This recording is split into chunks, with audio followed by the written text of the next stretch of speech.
Buenas tardes, noches. Tardes, noches. Hoy es un día que la cristiandad está recordando la muerte de Jesús. Nosotros como iglesia recordamos todos los días que Jesús murió por nosotros. Pero nosotros como iglesia bautista nos unimos a esta conmemoración para recordar ese momento tan especial que Jesús murió por nosotros. Así como en la vida uno tiene festejos y hay recuerdos de ciertos días especiales, ¿por qué no unirnos a una celebración tan especial para recordar que nuestro Salvador vino, que el Hijo de Dios se hizo hombre y murió para darnos el perdón de nuestros pecados, para darnos la vida eterna? Si bien es cierto, hay iglesias evangélicas que no celebran Semana Santa por muchas razones, pero nosotros, cuando algo no va en contra de la palabra, no tenemos problema con recordarlo y celebrarlo. En esta iglesia celebramos siempre Semana Santa, pero no caemos en elementos idolátricos en la Semana Santa. Eso es lo único que no hacemos acá. Pero si recordamos, claro que sí, el momento tan especial cuando Jesús murió por nosotros. Hoy tengo una reflexión para compartir con ustedes, precisamente haciendo alusión a ese momento tan especial. Y quiero compartirles, para que estemos proyectando ahí en la primera diapositiva, la muerte de Cristo y las señales en el cielo, de manera muy breve, porque esto es todo un tema de todo un seminario, pero algo muy breve que quiero compartir con ustedes hoy. Cuando la Biblia, yo voy al Antiguo Testamento, al Nuevo Testamento, en la Biblia encontramos mucho el tema de las señales. En algunas versiones se traduce signos o señales. Y cuando hablamos de señal en la Biblia, se refiere sobre todo cuando Dios envía señales como una muestra, como una garantía de sus mandatos, de sus propósitos, que todo lo que Él dice se va a cumplir. Por eso cuando vemos en la Biblia se habla, muéstreme las señales, para ver, para autenticar si Jesús era el Mesías. A veces le pedían, muéstranos las señales. Entonces, señales, en términos teológicos, repito, tiene que ver con la forma en que Dios se manifiesta para dar garantía a sus mandatos, a sus propósitos, sobre todo para que tengamos la seguridad y la confianza que lo que está en la Biblia es palabra de Dios, que las profecías, que todo lo que se anunció en la Biblia con respecto al Mesías, al Cristo, al Hijo de Dios, se iba a cumplir. Por ejemplo, cuando uno mira la venida de Jesús, con respecto a la venida de Jesús hubo muchas señales para poder tener la tranquilidad y la certeza para cuando Él apareciera, que el pueblo pudiera estar seguro que Jesús había venido, que el Mesías había venido. Y aún así el pueblo de Israel no le pudo reconocer. Ahora, cuando uno mira la vida de Jesús, cuando Él nace, crece y muere por nosotros, su vida toda estuvo rodeada de señales.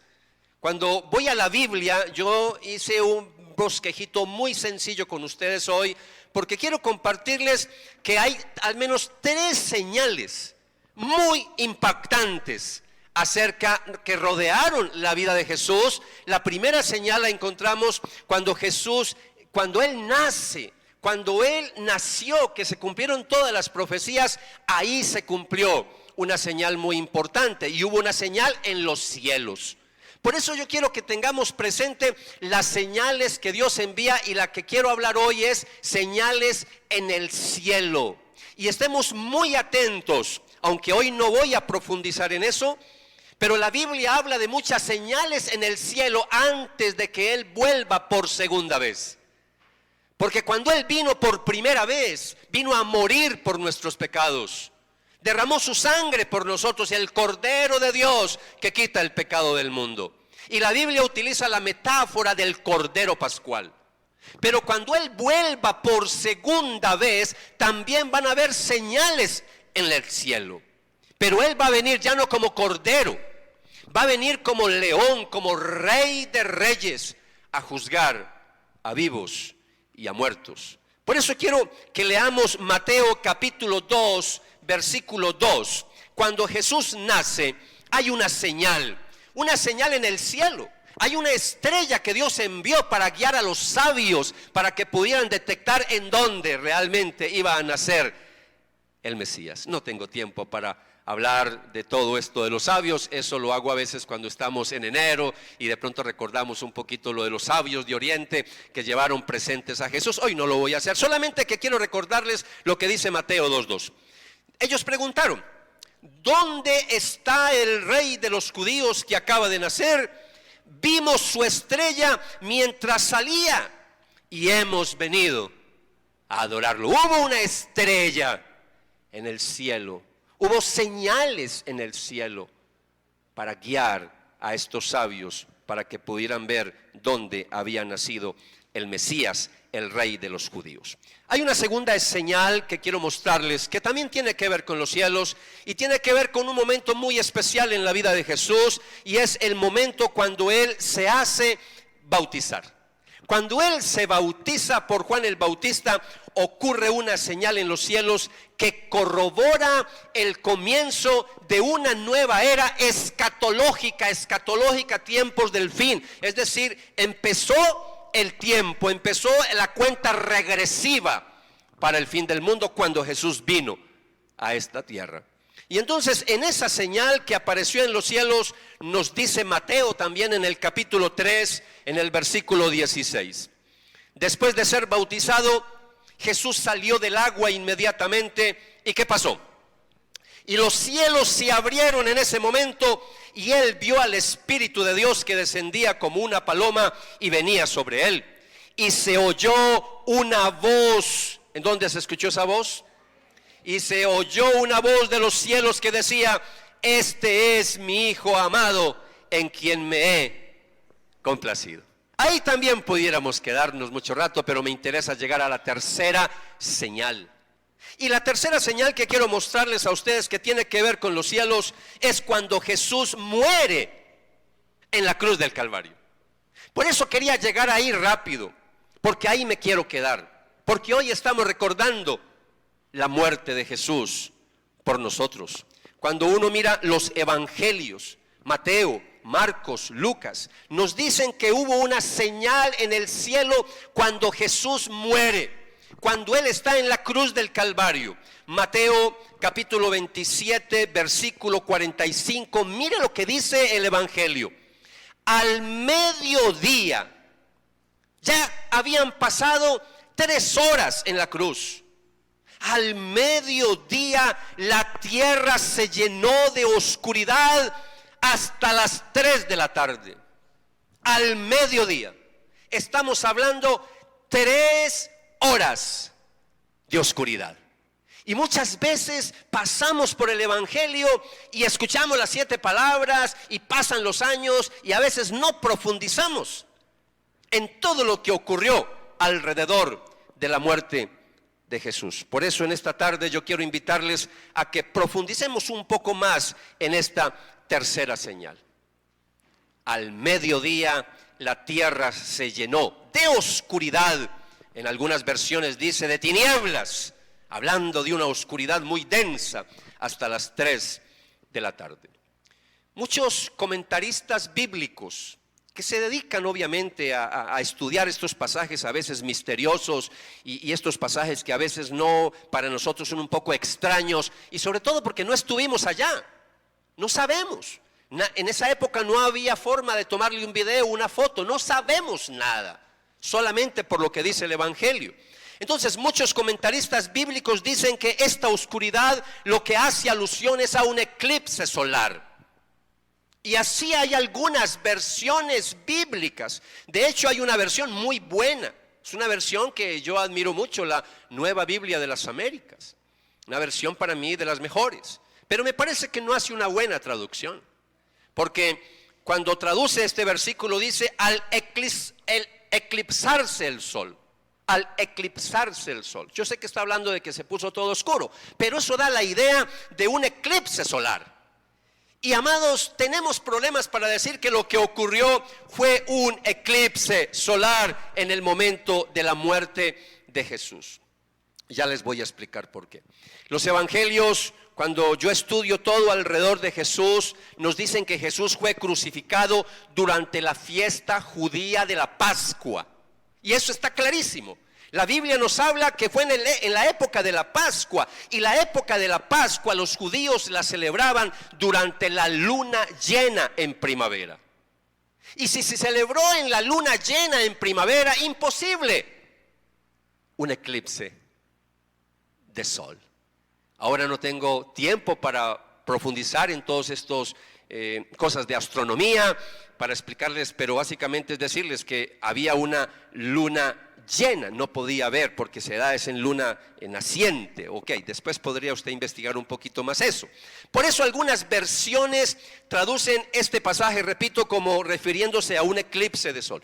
Otra razón por la cual no estoy de acuerdo para decir que lo que ocurrió en la tarde, esa tarde de ese día, porque tampoco hay seguridad qué día fue, pero esa tarde de ese día, lo que sí estamos seguros es que era una época de luna llena, porque estamos hablando de época de Pascua.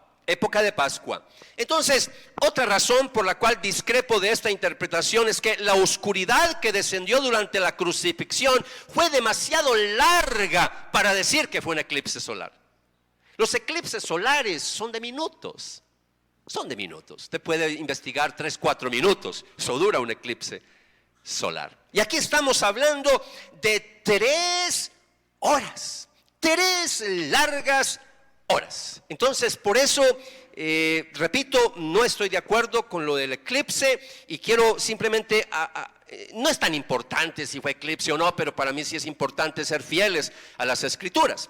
La gente que vivía en el momento de morir Cristo sabía que ese no era un eclipse solar porque no era época para eclipses. Entonces, ¿qué estaba pasando?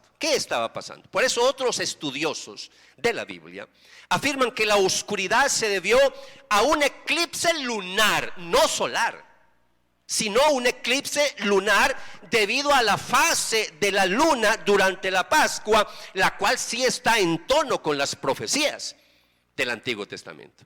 En donde tenemos problemas también con el eclipse lunar, que es en la noche.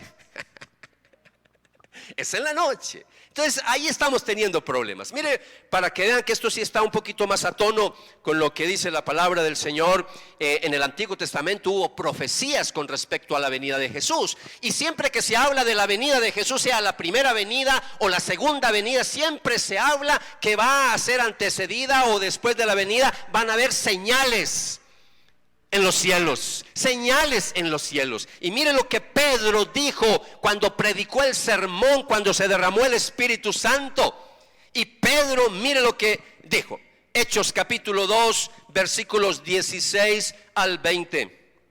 Ustedes han presenciado esta mañana lo que el profeta Joel predijo. En los postreros días, dijo Dios, derramaré mi espíritu sobre toda la humanidad, y sus hijos e hijas profetizarán, sus jóvenes verán visiones y sus ancianos soñarán sueños. Sí, el Espíritu vendrá sobre mis siervos y siervas y ellos profetizarán. Y mira lo que dice el 19.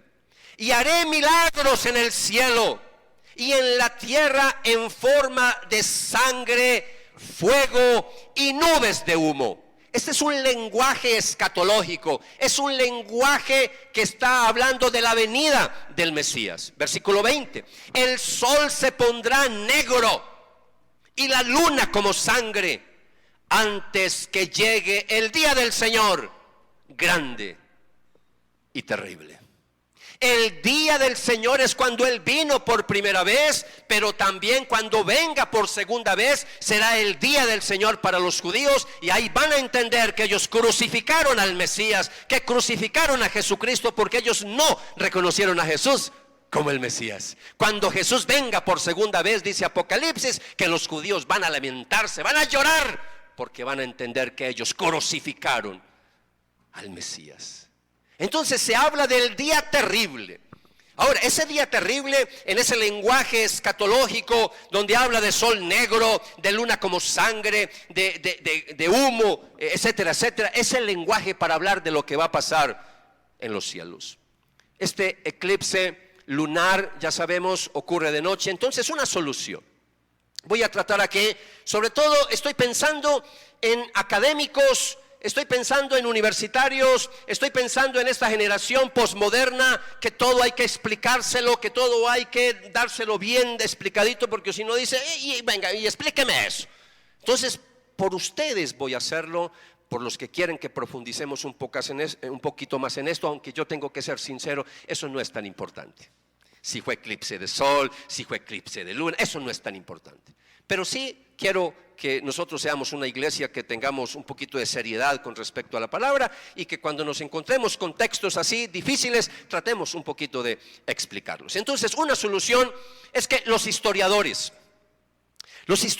cuando miran todo esto, sobre todo cuando miran la época en la que ocurrió la Pascua, porque más o menos sí hay claridad, más o menos del año, de la época en que Jesús murió, eso sí no es tan difícil. Porque la historia no es sino mirar un poquito quién había, eso se puede recoger, quién había de rey, quién estaba de emperador en Roma y todos esos detallitos los historiadores por eso más o menos saben cuál es la fecha de la muerte de Jesús. Y sabemos que fue en la época del mes de Nisan, hablando de los judíos, que para nosotros más o menos es como un abril, y por eso es, o marzo, abril, por eso más o menos ven ustedes que la Semana Santa siempre cae en esas épocas, marzo, abril. Entonces, una solución es que los historiadores concuerdan que para esa época existen muchas tormentas de arena en Palestina.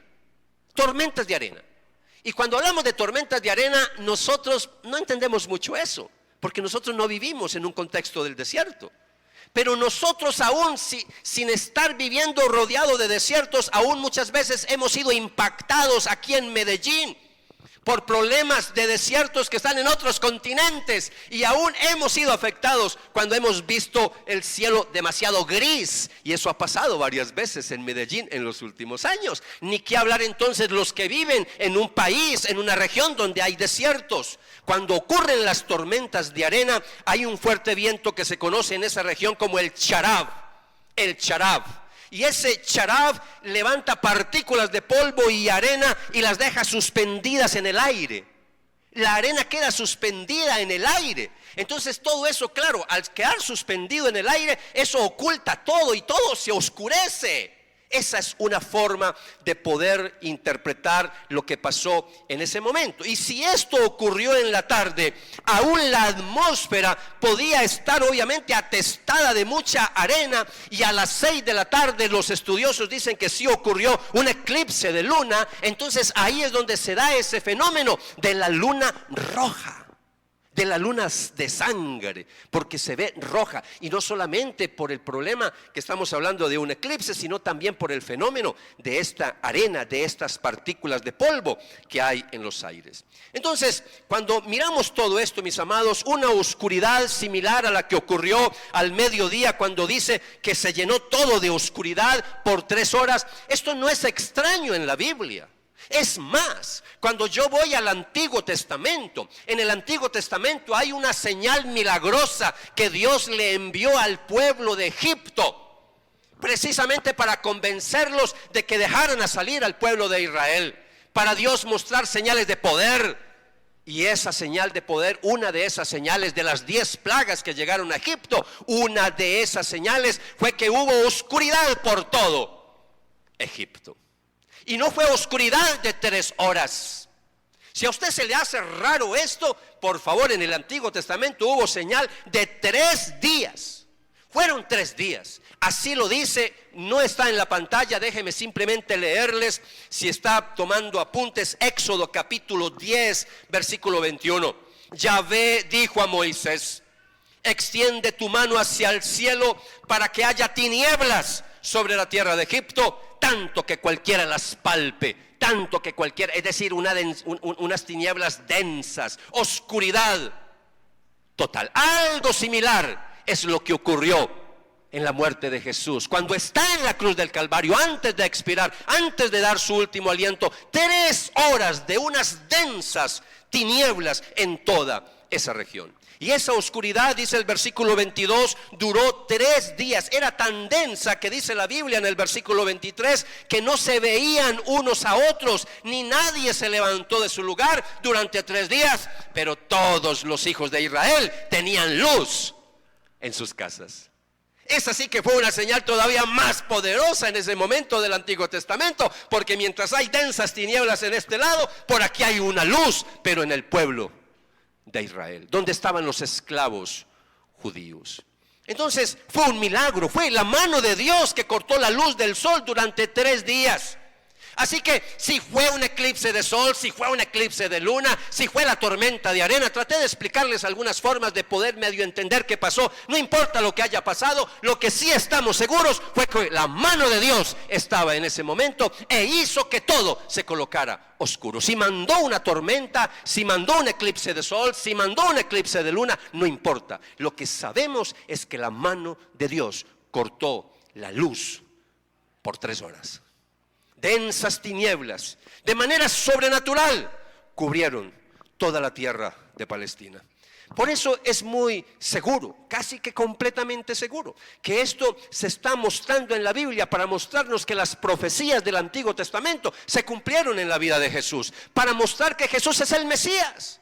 Porque todavía hay gente que no cree que el carpintero, que el de Galilea era el Mesías. Todavía no creen. Y mire que dice Amós, siguiente diapositiva, en Amós capítulo 8, uno de los profetas del Antiguo Testamento. Hay muchas profecías, pero solamente le quiero mostrar una. Mucho antes de la venida de Jesús.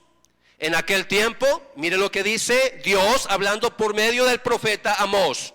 Es decir, antes que venga, en el momento que llegue, en aquel tiempo, yo haré que el sol se oculte al mediodía. Estaba profetizado en el Antiguo Testamento. Antes, mira lo que dice, en aquel tiempo yo haré que el sol se oculte al mediodía y oscureceré la tierra cuando todo sea de día, lo ha dicho el Señor.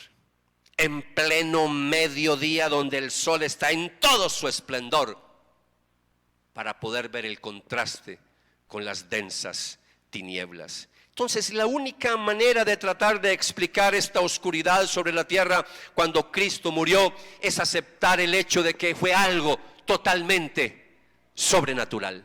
Porque aunque haya sido las tormentas de arena, también fue algo totalmente sobrenatural, porque fue en el momento en que Jesús estaba en la cruz del Calvario. Entonces, si se trataba de la combinación de una fuerte tormenta de arena combinada con un eclipse de luna, o de la intervención directa de Dios sobre el sol, no lo sabemos. Lo importante es reconocer que Dios lo hizo.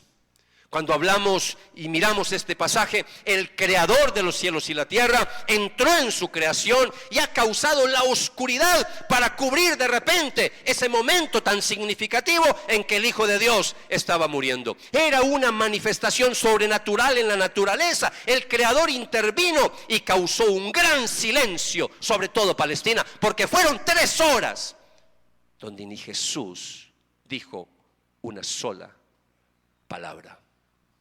Ya cuando terminó la oscuridad, vemos que dijo otras palabras, pero en esas 3 horas no hay una sola palabra. Silencio, un silencio sepulcral. Durante 3 horas de oscuridad y de silencio increíble, Jesús sufrió la angustia extrema de su espíritu. Nada comparado, ni siquiera con todo el dolor físico que sufrió, ni con el dolor emocional que sufrió. Aquí está recibiendo el dolor más grande y la angustia más grande en su espíritu, porque está ahí próximo a recibir los pecados de toda la humanidad.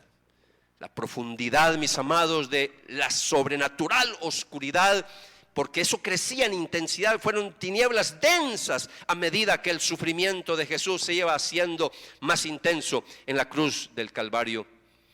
Ahí estamos hablando, amados, para que entendamos algo que a veces en la Biblia no alcanzamos a entender, cuando la Biblia nos habla de la ira de Dios derramándose sobre la humanidad. A veces vemos a Dios como el abuelito que todo lo perdona, y se nos olvida que hay un Dios que vendrá a juzgar a vivos y a muertos. Y ahí está la ira de Dios. La ira de Dios que tenía que condenar a todos los seres humanos, pero ahora Jesús muere como sustituto por los seres humanos.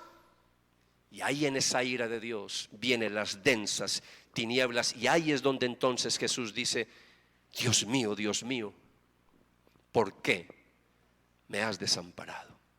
Es en ese profundo silencio de Jesús que estaba soportando la ira del Padre contra el pecado de toda la humanidad. Un sufrimiento espiritual que era tan intenso y terrible que Dios lo oculta a los ojos de la gente pecadora, que nadie pueda ni siquiera ver el rostro de Jesús. Y cuando está pasando esa oscuridad, Jesús dice, repito, Dios mío, ¿por qué me has desamparado? Y esas palabras, mis amados, son palabras que van mucho más allá del mero dolor físico, como ya lo expliqué. Estamos hablando de una angustia espiritual. Por eso, a modo de aplicación, yo quiero mostrarles a ustedes, mis amados, que el apóstol Pablo recoge muchas de estas verdades maravillosas de que Jesús murió por nosotros. Él es nuestro sustituto. Éramos nosotros los que teníamos que morir en la cruz del Calvario, y es Él el que derrama su sangre por cada uno de nosotros. Miren lo que dice este pasaje hermoso de 2 de Corintios, capítulo 5, versículo 21. Pues Dios hizo que Cristo, quien nunca pecó, fuera la ofrenda por nuestro pecado, para que nosotros pudiéramos estar en una relación correcta con Dios por medio de Cristo.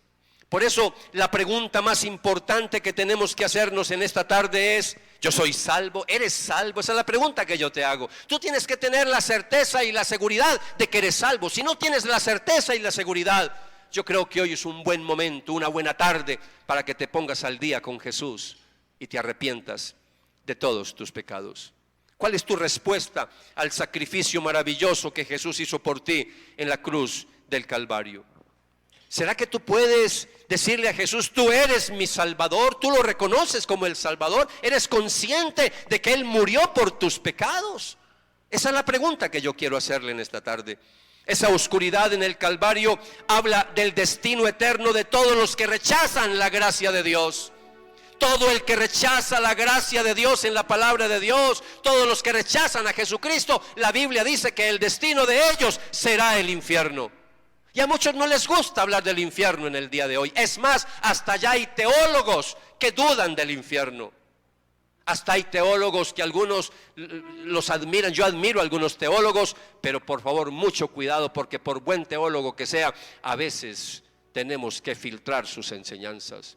El difunto John Stott, un hombre que yo admiro demasiado, ya murió y fue un mentor para mí a través de sus libros. Pero él en sus últimos años predicaba que el infierno realmente no existía y hablaba de una salvación universal. Por eso hay que tener mucho cuidado con cualquier persona que predica en el día de hoy, por mucho estudio que tenga, por muchos títulos que tenga. Todo tiene que estar a la luz de la palabra del Señor. Y la Biblia dice que el que crea en Jesús será salvo, pero el que no crea, el que lo rechace, será condenado. Y esa oscuridad de 3 horas está mostrando precisamente, simbólicamente, una advertencia si rechazamos la muerte de Jesús. El apóstol Pablo escribió en Romanos capítulo 10, versículos 9 al 10. Si declaras abiertamente que Jesús es el Señor, es decir, no te avergüenzas, y crees en tu corazón que Dios lo levantó de los muertos, serás salvo. Pues es por creer en tu corazón que eres hecho justo a los ojos de Dios, y es por declarar abiertamente tu fe que eres salvo.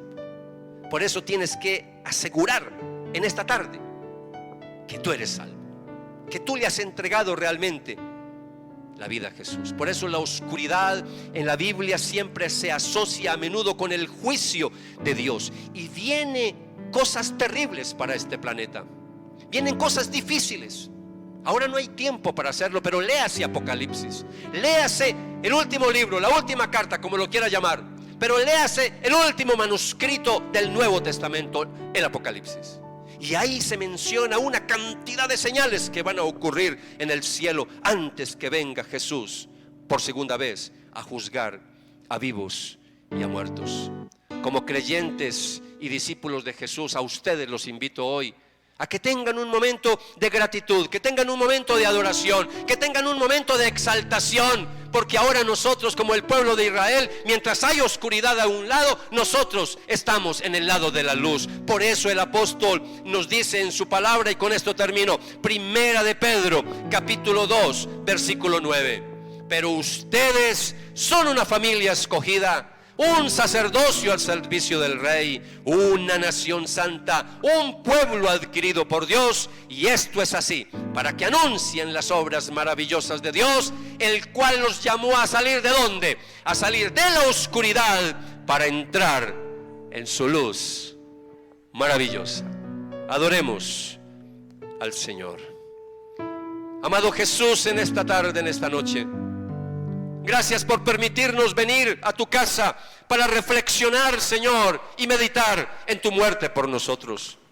A través de esta reflexión hemos recordado, Señor, que toda tu vida, Jesús, estuvo rodeada de señales.